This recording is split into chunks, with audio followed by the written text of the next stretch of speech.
اعوذ باللہ من الشیطان اللعین الرجیم بسم اللہ الرحمن الرحیم الحمد للہ رب العالمین بارئ الخلائق اجمعین باعث الانبیاء والمرسلین ثم الصلاة والسلام علی اشرف الانبیاء والمرسلین حبیب قلوبنا وطبیب نفوسنا وشفیع ذنوبنا بالقاسم محمد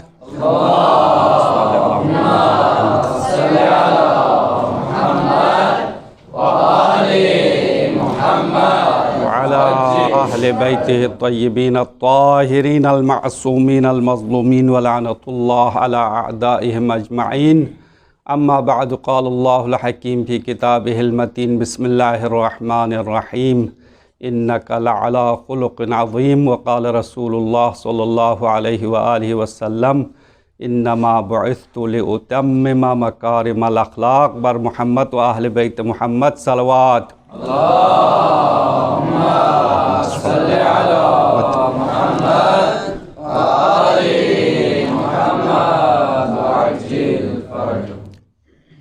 ماہ ربیع اول کا مہینہ ہے اور اس مہینے میں جیسا کہ آپ کو پتہ ہے عید میلاد النبی اور امام جعفر صادق علیہ السلام کی ولادت کی مناسبت بھی ہے اور 12 ربیع الاول سے لے کر 17 ربیع الاول تک ہفتہ وحدت کے نام سے موسوم ہے۔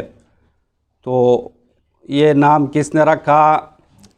حضرت امام خمینی رحمۃ اللہ علیہ نے یہ ہفتہ جو 12 سے لے کر 17 ربیع الاول، چونکہ 12 ربیع الاول اہل سنت کی تاریخ کے مطابق پیغمبر کی ولادت کا دن ہے اور ہمارے احادیث کی کتابوں میں 17 ربیع الاول پیغمبر کی ولادت کا دن، اور ان دونوں کے درمیان ایک ہفتہ ہے۔ اس ہفتے کو امام خمینی نے اپنے گہری سوچ اور اتحاد امت کے اس فکر کو زندہ کرنے کے لیے اس ہفتے کو ہفتہ وحدت نام رکھا ہے، تاکہ عالم اسلام کے تمام فرقے رسول اکرم کے نام پر متفق ہو جائے، دشمن کے خلاف اتفاق اور اتحاد کا مظاہرہ کرے۔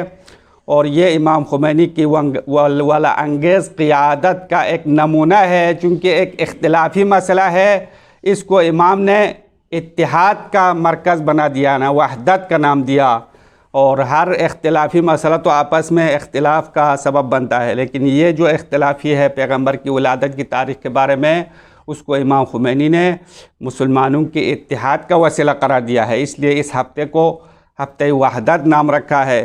تو 17 ربیع الاول کو ہماری تاریخ کے مطابق 2 معصومین کی ولادت ہے، ایک تو پیغمبر اکرم صلی اللہ علیہ وسلم کی ولادت اور دوسرا معصوم چھٹے امام جعفر صادق کی ولادت ہے۔ اور اسی مناسبت سے پہلے آپ لوگوں کی خدمت میں ہدیہ تبریک پیش کرتا ہوں۔ اس کے بعد آج چونکہ درس اخلاق ہے، اسی مناسبت سے پیغمبر اکرم کی زندگی اور اخلاق کے ساتھ جو مربوط ہے اس کے بارے میں کچھ نکات بیان کرنا ہے مختصر وقت میں، اسی لیے ایک حدیث اور ایک آیت آپ کی خدمت میں پیش کرنے کا میں نے شرف حاصل کیا۔ مشہور آیت ہے، آپ نے بار بار سنا ہے کہ قرآن کریم میں اللہ فرما رہا ہے کہ انک لعلی خلق عظیم، اے رسول آپ اخلاق بلند ترین مقام پر ہے، اور خود پیغمبر اکرم نے فرمایا انما بعثت لأتمم مکارم الاخلاق۔ یہ حدیث جو ہے دو مختلف الفاظ میں نقل ہو گیا ہے، ایک تو انما کے ساتھ ہے حصر کے ساتھ، ایک بغیر انما کے حدیث منقول ہے بعثت لأتمم مکارم الاخلاق، ان الفاظ میں بھی منقول ہے۔ بہرحال حدیث مشہور حدیث ہے، تمام کتابوں میں موجود ہے کہ پیغمبر اکرم نے فرمایا انما بعثت، بتحقیق مجھے مبعوث کیا گیا، مجھے بھیجا گیا لأتمم مکارم الاخلاق، تاکہ مکارم اخلاق اچھے اخلاق کے مراتب کی تکمیل ہو جائے۔ تو پیغمبر اکرم کے اندر جو ہے بہت سارے صفات اوصاف ہے جس کو ہم بیان نہیں کر سکتے، ہماری جو سوچ اور فکر سے بالاتر ہے، لیکن قرآن کریم نے جو پیغمبر اکرم کے بارے میں فرمایا وہ اخلاق کا جو مقام ہے اس کی اہمیت زیادہ دی ہے، تو پیغمبر اکرم صلی اللہ علیہ وسلم کی جو رسالت کی ذمہ داریوں میں سے ایک اخلاق کا نمونہ بننا تھا، اور اخلاق کی اہمیت دین اسلام میں اجاگر کرنا پیغمبر کے اہم ذمہ داریوں میں سے ایک ہے۔ تو سب سے پہلے ہم اخلاق کی اہمیت کو سمجھنا ہوگا، دین اسلام میں اخلاق کی کیا اہمیت ہے۔ تو اخلاق کی اہمیت کو سمجھنے سے پہلے دین کو سمجھنا پڑے گا، یعنی دین کیا ہے، دین کسے کہتے ہیں۔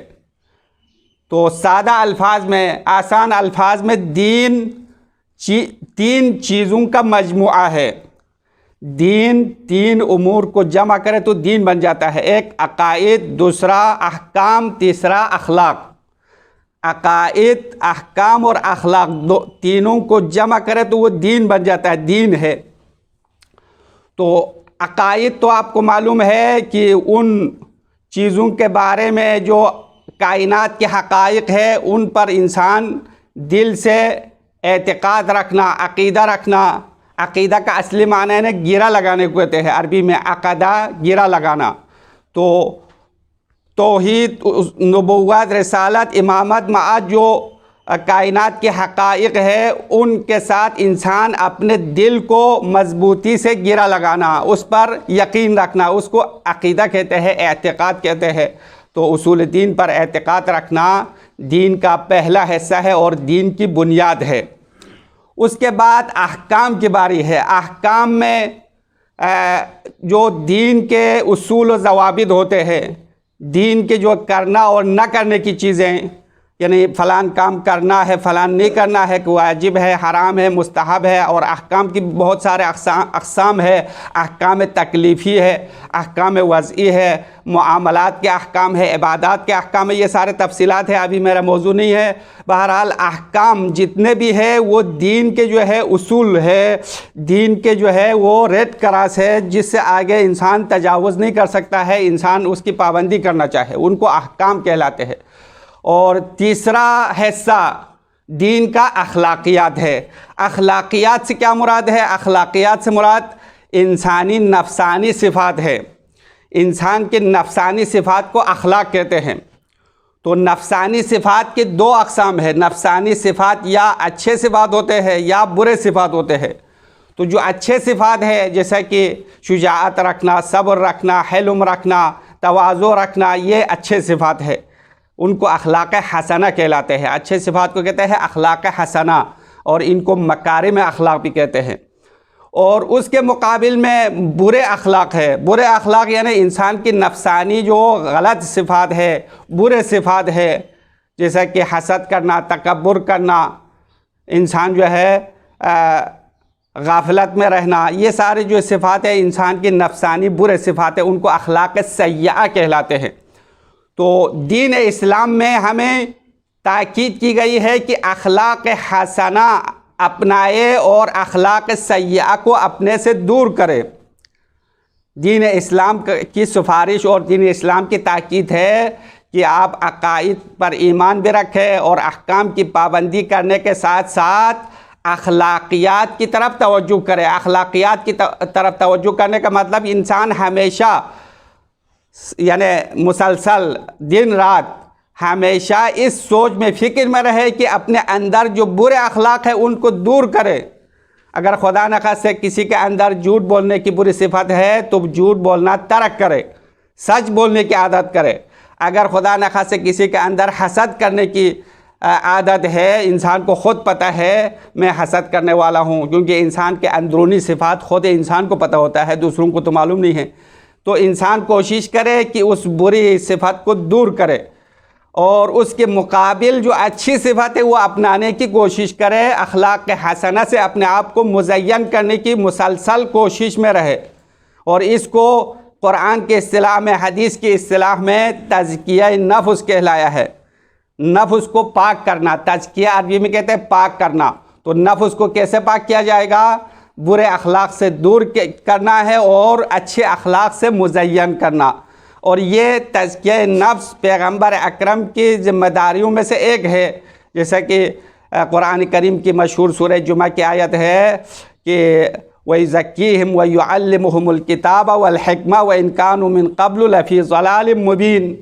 قرآن کی وہ آیت کی شروع ہے هو الذی بعث فی الامیین رسولا منہم یتلو علیہم آیاتہ ویزکیہم ویعلمہم الکتاب والحکمہ وان کانوا من قبل لفی ضلال مبین۔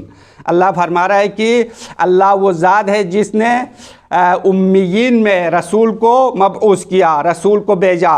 امیین یعنی جاہلوں میں، جو مکے کے جہالت کے اس دور میں رسول کو مبعوث کیا۔ مبعوث کرنے سے مراد یعنی ان کے درمیان بھیج دیا اور رسول بنا کر، اور ان کا کام کیا ہے؟ رسول کی یہاں پہ 3 ذمہ داری بیان کیا ہے اس آیت میں، اور اس کے علاوہ بھی اسی مضمون کے بہت سارے آیات ہے کہ یتلو علیہم آیاتی۔ پہلی ذمہ داری آیات الہی کی تلاوت کرنا ہے، پیغمبر اکرم کی ذمہ داری ہے کہ آیات الہی کو پڑھ کر سنائے۔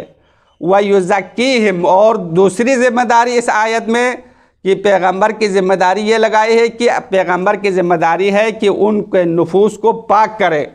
تو نفوس کو پاک کیسے کیا جائے گا؟ پاک کرنا ایک تو ظاہری پاک کرنا ہوتا ہے، مثلا آپ کپڑا دھو کے پاک کرتے ہیں، بدن کو دھو کے پاک کرتا ہے، یہ ظاہری پاکی ہے۔ لیکن یہاں پہ جب پاکی سے مراد یعنی معنوی پاکی ہے کہ انسان کے نفس کے اندر جو برائیاں ہیں، جو گندگی ہے، نفسانی اخلاق سیئہ کی برائی ہے، ان کو دور کرے اور ان کو اخلاق حسنہ سے مزین کرے۔ اور وَيُعَلِّمُهُمُ الْكِتَابَ وَالْحِکْمَةَ، اور ان کو کتاب اور حکمت کی تعلیم دے دے۔ یہ پیغمبر اکرم کی ذمہ داری میں سے ہے۔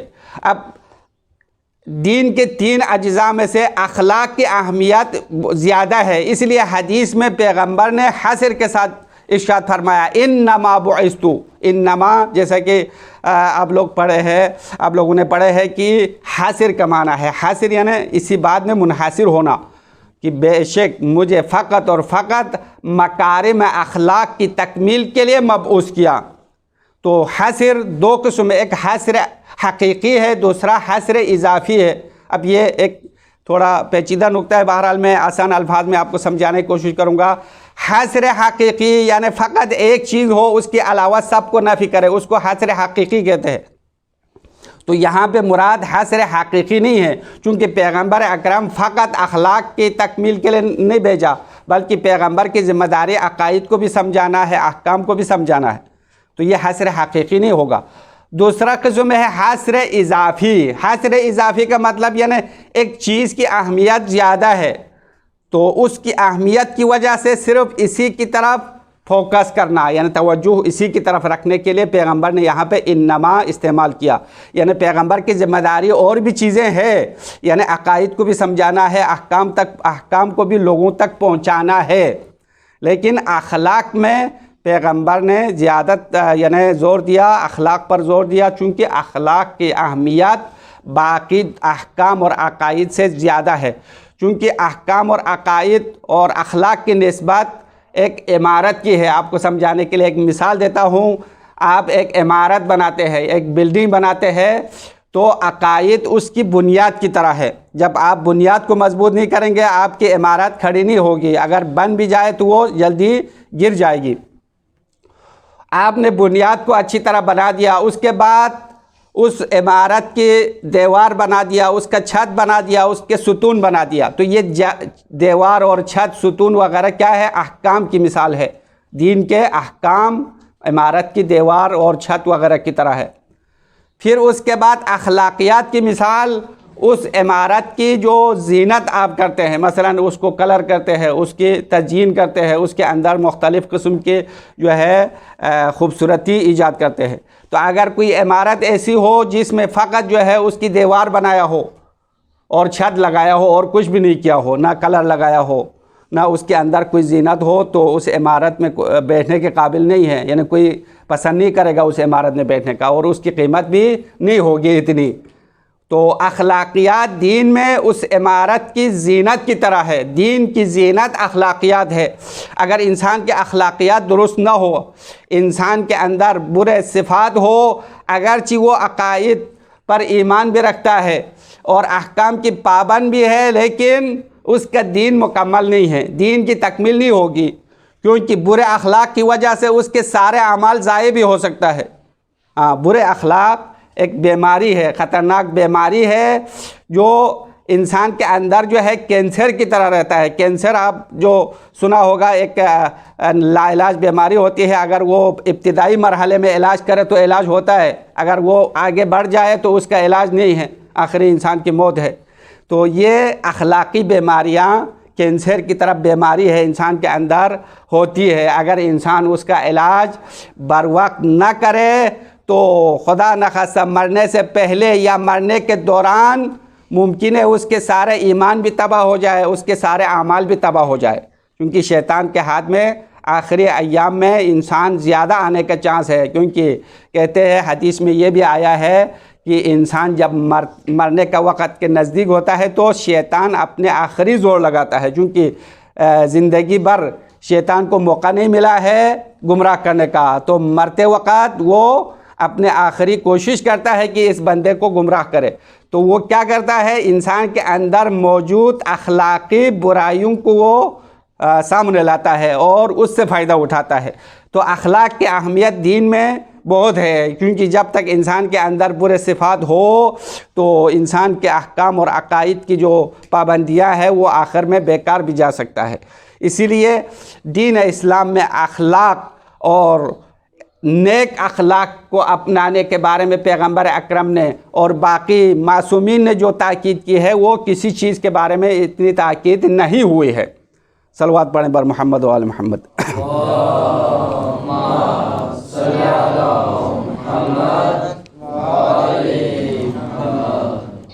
تو اخلاق کی جو ہے تاکید پیغمبر اکرم نے بہت زیادہ تاکید کے ساتھ صرف الفاظ میں تاکید نہیں کی ہے، بلکہ پیغمبر اکرم کی پوری زندگی اخلاق کا نمونہ ہے۔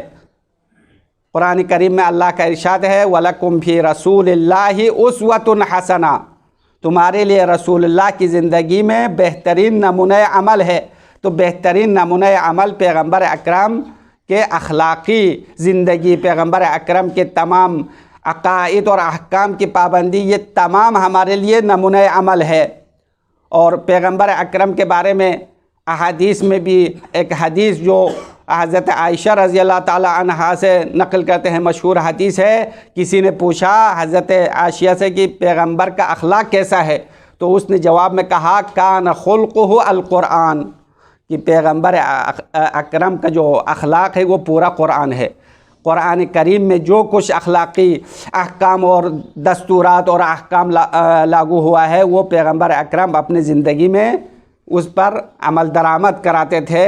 پیغمبر اکرم عملی نمونہ تھے، اخلاق کا نمونہ، بہترین نمونہ اور مکارم اخلاق، اچھے اخلاق کے آخری مرحلے تک پہنچانے والا پیغمبر اکرم ہے۔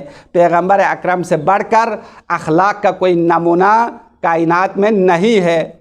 پھر پیغمبر اکرم کے بعد ان کی جو حقیقی جانشین ہے وہ پیغمبر اکرم کے اخلاق کا وارث ہے، علم کا وارث ہے، ان کی تمام نیک صفات کا وارث ہے۔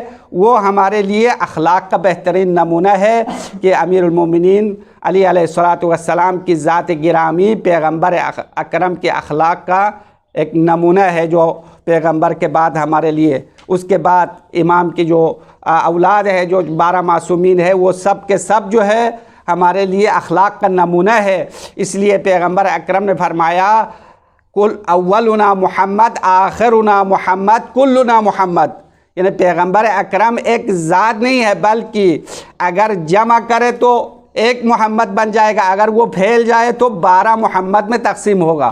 تو یہ 12 امام 14 معصومین یہ سب جو ہے ایک نور کا یعنی چیز کو تقسیم کیا ہے، مختلف نور میں اگر ان کو جمع کرے تو ایک محمد بن جائے گا۔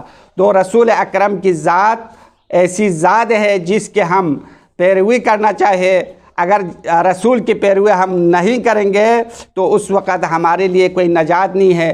جو دین کے دعوے دار ہے وہ ان کے دعوے داری کا جو ثبوت ہے وہ پیغمبر اکرم کی پیروی ہے، جیسا کہ قرآن کریم کی مشہور آیت ہے کہ ان کنتم تحبون اللہ فاتبعونی یحببکم اللہ۔ اللہ فرما رہا ہے کہ اگر یہ لوگ کہتے ہیں، دعویٰ کرتے ہیں کہ ہم اللہ کو چاہتے ہیں، اللہ سے محبت کرتے ہیں، تو اللہ سے محبت کرنے کی نشانی کیا ہے؟ فاتبعونی، میری پیروی کرو، پیغمبر کی پیروی کرو۔ تو پیغمبر کی پیروی اگر صحیح معنوں میں کر لیا تو اس وقت خدا ان کو پسند کرے گا، یحببکم اللہ، خدا ان کو پسند کرے گا، چونکہ پیغمبر اکرم کو خدا چاہتا ہے۔ پیغمبر اکرم کے القاب میں سے ایک حبیب اللہ ہے، خدا کا دوست۔ خدا پیغمبر کو چاہتا ہے، پیغمبر محبوب خدا ہے۔ تو جو پیغمبر کے نقش قدم پر چلنے والا ہے وہ بھی اللہ کا محبوب بن جائے گا۔ تو اخلاق کے بارے میں، پیغمبر اکرم کی زندگی کے بارے میں بہت سارے تفصیلات ہیں، اب وقت کی گنجائش کم ہے اس لیے میں مختصر کر رہا ہوں، اپنے عرائض کو کم کر رہا ہوں۔ بہرحال اخلاق، مختصر ایک نقطہ آخر میں بتانا چاہتا ہوں، وہ یہ ہے کہ انسان اپنے اخلاقی جو صفات ہے وہ دو جگہوں پر ظاہر کر سکتا ہے، ایک تو گھر سے باہر اور ایک انسان اپنے گھر کے اندر۔ یہ اہم نقطہ ہے کیونکہ ہم میں سے اکثر گھر کے باہر اپنے دوستوں سے ملتے ہوئے اپنے سوسائٹی میں، اپنے معاشرے میں بہت با اخلاق ہوتے ہیں، خوشرو ہوتے ہیں، بہت یعنی حشاش بشاش لوگوں سے ملاقات کرتے ہیں، گفتگو اچھی کرتے ہیں، لیکن جب گھر کے اندر آتا ہے تو اپنے گھر والوں سے بد اخلاقی کا اظہار کرتا ہے۔ یہ عام طور پر نظر آتا ہے، اور یہ بہت برے حالت ہے، چونکہ اصل اخلاق کے جو معیار ہے وہ گھر کے اندر ہے، چونکہ باہر والا جو اخلاق ہے وہ معیار نہیں ہے۔ گھر کے اندر اپنے خانوادہ کے ساتھ، اپنے فیملی کے ساتھ اچھے اخلاق سے پیش آنا چاہیے، چونکہ انسان پوری زندگی اپنے فیملی کے ساتھ زندگی گزارتا ہے، تو جن کے ساتھ اپنے ہمیشہ زندگی گزارنا ہے، اپنے ماں باپ کے ساتھ، اپنے زوجہ کے ساتھ، اپنے بچوں کے ساتھ، تو ان کے ساتھ اخلاق کا مظاہرہ کرے، ان کے ساتھ آپ نرمی کا مظاہرہ کرے، تو انسان کے اخلاق کا جو ہے اصل معیار ظاہر ہوگا، اور اس کو اللہ نے زیادہ پسند کیا، اور پیغمبر اکرم کی زندگی بھی اسی کا نمونہ ہے، کیونکہ پیغمبر اکرم نے اپنے اہل خانہ کے ساتھ اتنا اچھا اخلاق کا اظہار کیا۔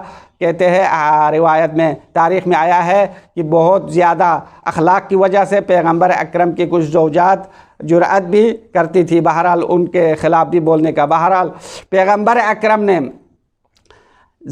زندگی میں گھر کے اندر انسان اپنے فیملی کے ساتھ اچھا اخلاق کے مظاہرے کا زیادہ تاکید کی ہے، اور حدیث میں آیا ہے کہ جو اپنے خانوادہ، اپنے فیملی کے ساتھ، اپنے گھر والوں کے ساتھ بد اخلاقی کا مظاہرہ کرتا ہے، اس کی سزا فشار قبر ہے۔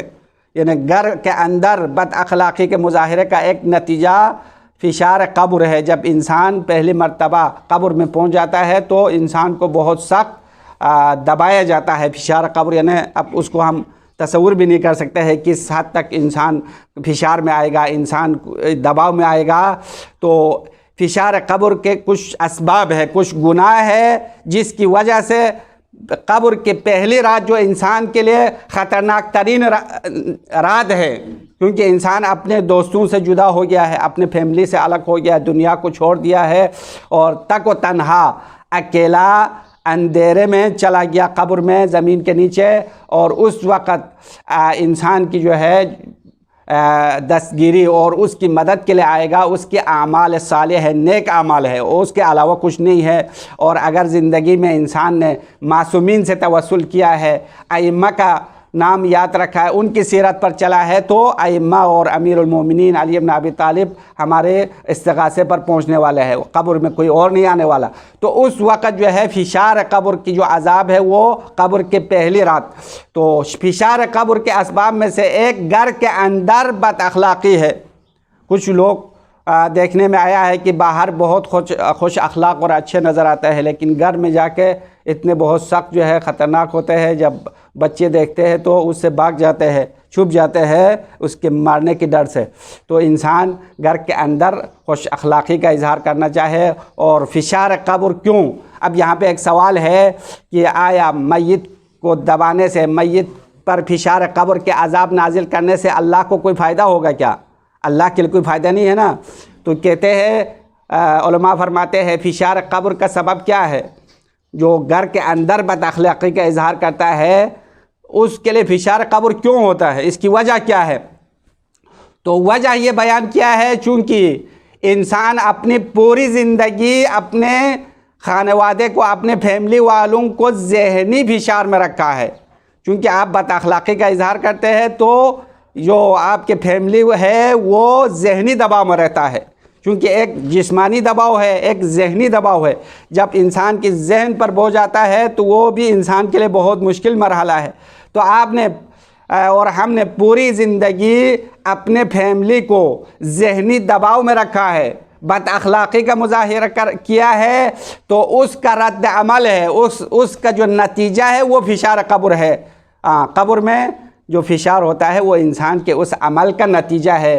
جب انسان نے اپنی زندگی میں دوسروں کو ذہنی دباؤ میں رکھا، پوری زندگی ذہنی دباؤ میں رکھا ہے، اس کا نتیجہ کیا ہوگا؟ قیامت کے دن قبر کے پہلی رات انسان کے لیے فشار ہوگا، دباؤ ہوگا، عذاب ہوگا. تو ہم اللہ سے دعا مانگتے ہیں کہ پروردگار ہمیں صحیح معنوں میں محمد اور آل محمد کی سیرت پر چلنے کی توفیق عطا فرما. پروردگار ہمیں صحیح معنوں میں اخلاق حسنہ کو اپنانے کی توفیق عطا فرما. پروردگار ہم اپنے نفس کو، اپنے ذہن کو پاک کرنے کے بعد معاشرے کی اصلاح کرنے کی توفیق عطا فرما. پروردگار ان تمام طلاب علم کو اپنے علمی مراحل میں کامیابی عطا فرما. پروردگار ہم سب کو شر شیطان سے محفوظ فرما. پر محمد و آل محمد صلوات. اللہم صلی علی محمد و آل